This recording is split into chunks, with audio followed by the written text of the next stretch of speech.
Coffee time, त्यो पनि दिउँसोको 1 बज्न लाग्यो। टक्कै 1 बजी हुँदा पो मेरो त कफी टाइम हुँदो रहेछ हौ। के गर्नु, उठेर के यताउता गरिसकेर मात्रै पिउने गर्छु। अनि त्यस पछाडि मात्रै अनि अरू हल्का अरू कामहरू, खानेकुराको कामहरू मात्रै गर्नु थाल्छु।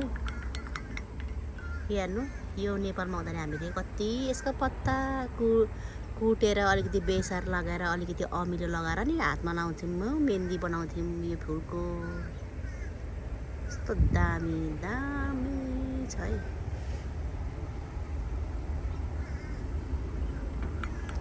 त्यो जमानामा त वाउ, कति जान्थ्यौँ। आयाबरी भन्ने ठाउँमा जान्थ्यौँ कि लिनको लागि। आमामा कति माग्दै हिँड्थ्यौँ नि हौ, घर घरमा माग्दै हिँड्थ्यौँ। यसको पत्ता दिनु न, एउटा बोटबाट 4-5वटा मात्रै टिप्छौँ भन्थेँ। म चाहिँ आयाबारी जान्थेँ, त्रिवेणी चोकतिर, त्यो के अरे सम्झना चोकतिर, पर डाँसवालाको छेउतिर दाल हजुरबा भन्नुहुन्थ्यो। दालको घर थियो त्यहाँ होइन, त्यतातिर जान्थेँ।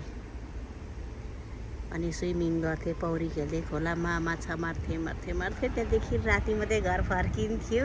त्यो जमानामा त अनि घरमा आउँदा कराउँछ भनेर नि, कि त माछा अलिकति लिएर आयो, कि त कागज सिटाहरू अलिअलि त्यो खोलाको बगरमा खोजेर है, पौडी खेल्दा गरेर लिएर पो आउँथेँ त हौ त्यो जमानामा।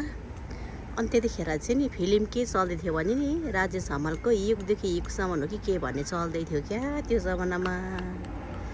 त्यो जमानाको मान्छे हो, मलाई थाहा छ। मैले पनि हेरेँ त्यो फिल्म।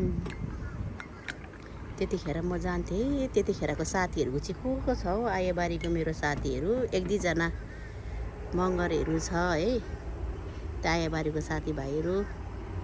नाम त भुलेँ मैले, धेरै छ। अनि मेरो लुगा लुकाइदिएको थियो पौडी खेल्दाखेरि त्यहाँनिर खोलामा। छैन नि हो, एकचोटि त